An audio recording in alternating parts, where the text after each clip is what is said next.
Hipnoterapija je terapija hipnozom sa ciljem promjena nekih obrazaca ponašanja i štetnih navika.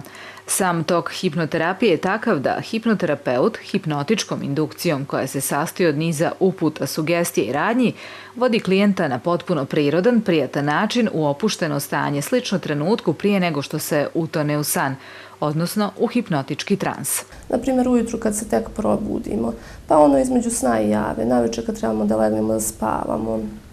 Ili spomenula bih kad vozim automobil neke duge relacije, pa u tom momentu kažemo, aha, ne sjećamo se nekog odredišta, ali kad bi u tom momentu naišao neki automobil u susret nama, mi bi se u suštini izašli iz tog transa hipnotičkog. To je znači ugodno i opuštajuće stanje.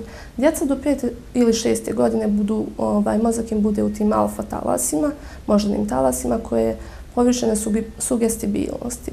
Hipnoterapeuti kao alat koriste riječi i pozitivne sugestije. U početku klijentu objasnimo šta je to hipnoterapija, šta je to hipnoza, šta želimo postići zajedničkim ciljima. Znači, hipnoterapeuti i klijenti moraju da sarađuju. Dosta ljudi kaže, pa ja ne mogu da budem hipnotisan i dođe iz tog slučaja da bi provjerio da li može da bude hipnotisan. To nam u suštini nije zajednički cilj.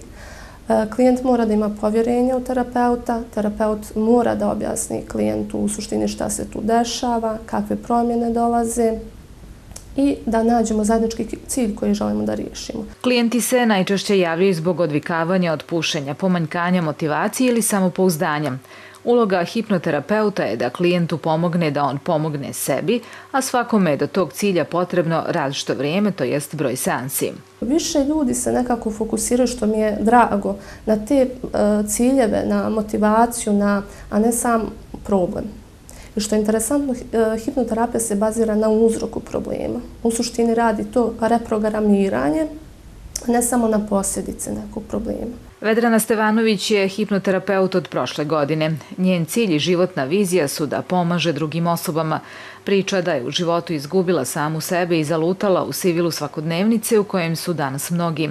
Zbog neznanja pravilnog korištenja života koji nam je dat na dar, duboko je zagazila u životne probleme što se najviše odrazilo na njeno zdravlje.